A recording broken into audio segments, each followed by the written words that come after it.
नमस्ते, जय हिंद। मैं हूं ऋषि सिंह और आज हम विस्तार से बात करेंगे उस शख्स के बारे में जिसने एक देश की सियासत हिला के रख दी है। उस शख्स की एक झलक पाने के लिए हजारों लोग सड़कों पर उतर आए हैं। जमकर नारेबाजी हो रही, ऐसा उत्साह शायद ही अब देखने को मिलता है। हम बात कर रहे हैं नेपाल के पूर्व राजा ज्ञानेंद्र शाह की। उनके लिए नेपाल में इस वक्त जबरदस्त समर्थन देखने को मिल रहा। सड़कों पर नारे लग रहे हैं, महल खाली करो, हमारे राजा आ रहे हैं।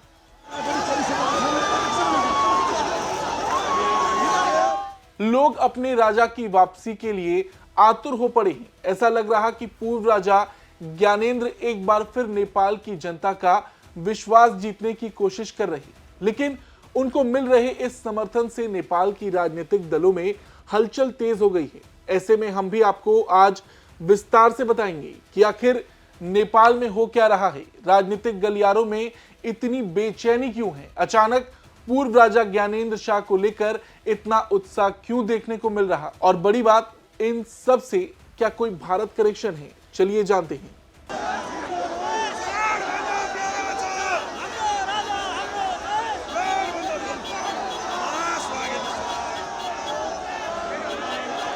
दस 10,000 लोगों की भीड़ काठमांडू के त्रिभुवन अंतर्राष्ट्रीय हवाई अड्डे पर इकट्ठा हुई थी। नेपाल में हिंदू राष्ट्र की वापसी, राजशाही की वापसी को लेकर जमकर नारे लग रहे थे। जिस राजा को कभी माओवादी आंदोलन की वजह से सिंहासन खाली करना पड़ा था, मानो अब लोग उस राजा के आगे गुहार लगा रहे हों कि वो वापस से राजशाही का ऐलान कर दे। अगर आप नहीं जानते तो मैं आपको बता दूं, 16 साल पहले की बात है। नेपाल दुनिया का एकमात्र हिंदू राष्ट्र हुआ करता था। 2008 तक ज्ञानेंद्र शाह नेपाल के राजा हुआ करते थे। ज्ञानेंद्र 2002 में तब राजा बने थे जब 2001 में उनके भाई और परिवार के लोगों की महल में हत्या कर दी गई थी। इस हत्या का आरोप राजकुमार दीपेंद्र पर लगा था, जिनकी बाद में मौत हुई थी। ये वो समय था जब नेपाल के राजा के खिलाफ असंतोष बढ़ने लगा था। 2006 के जन आंदोलन और माओवादी विद्रोह के बाद ज्ञानेंद्र ने संवैधानिक राजशाही को औपचारिक रूप से समाप्त कर दिया था और उन्होंने पूर्ण सत्ता पर कब्जा कर लिया। सरकारी और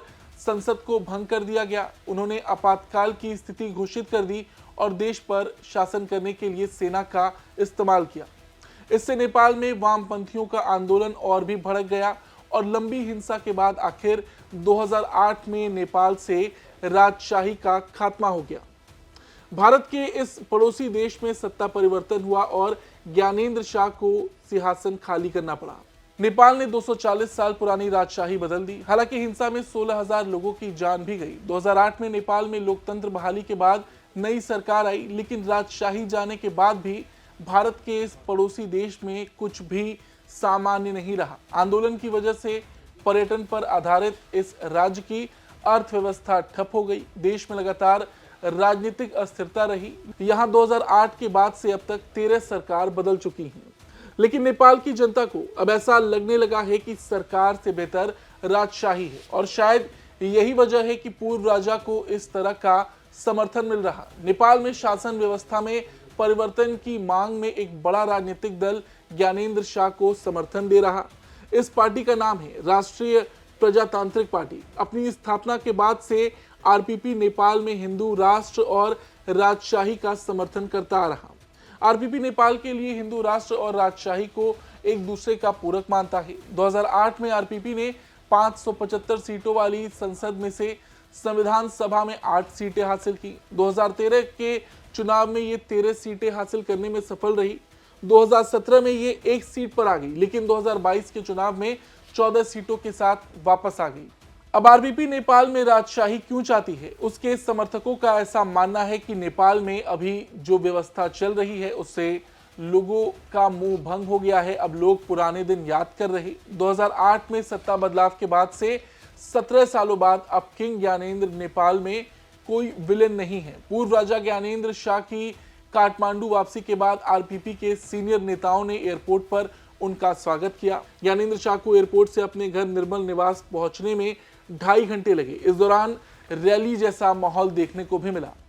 लोगों ने राजा का स्वागत किया और नारे लगाए। टाइम्स ऑफ इंडिया ने अपने एक रिपोर्ट में रैली में मौजूद एक प्रत्यक्षदर्शी का हवाला देकर लिखा है कि इनका कहना है कि नई शासन व्यवस्था से इनका मोह भंग हो चुका है। एक समर्थक ने बताया कि 17 साल पहले उस प्रदर्शन में वो शामिल था जिसे राजशाही को खत्म करने के लिए किया गया था। उसे उम्मीद थी कि हालात बदलेंगे, लेकिन वो गलत साबित हुए। नेपाल में कुछ नहीं बदला, देश और भी बदल गया है और इसलिए उन्होंने अपनी सोच भी बदल ली है। ऐसे लाखों नेपाली अपने पुराने दिनों को वापस चाहते हैं। सबकी एक ही शिकायत है, देश में अस्थिरता है, कीमतें बढ़ रही हैं, शिक्षा और स्वास्थ्य की स्थिति बदतर है, गरीब के पास खाने को नहीं है, देश का नियम अमीरों पर लागू नहीं होता, इसलिए वो अपने राजा को वापस चाहते हैं।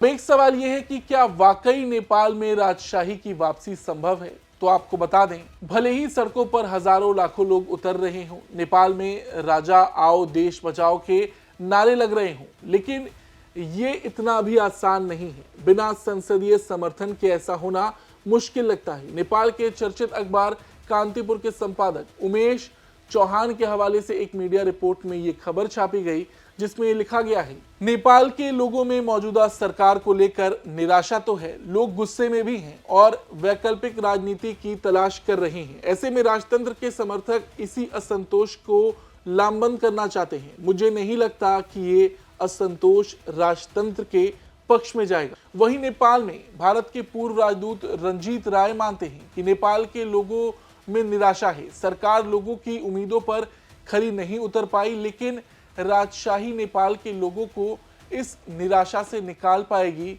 इसमें मुझे संदेह है। राजतंत्र के समर्थन में अभी उतने लोग नहीं हैं कि यहाँ इस आंदोलन को राजतंत्र के लिए खतरे के रूप में देखा जाए।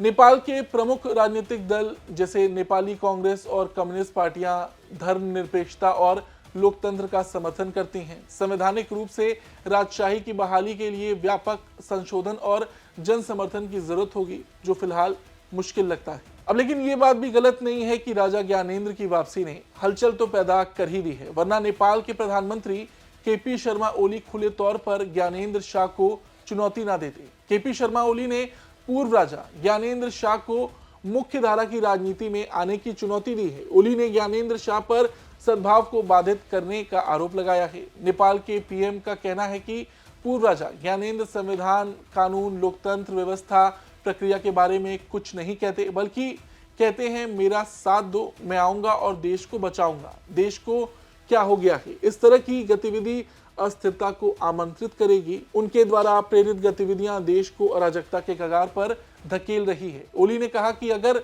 वो राजनीति में आना चाहते हैं तो वो उनका स्वागत करते हैं, उन्हें आना चाहिए और चुनाव लड़ना चाहिए। अगर वो संवैधानिक तरीके से राजनीति में आना चाहें तो उनका स्वागत है। अच्छा, अगर पूर्व राजा ज्ञानेंद्र की बात की जाए तो 2008 के बाद उनकी लोकप्रियता काफी कम हो गई थी।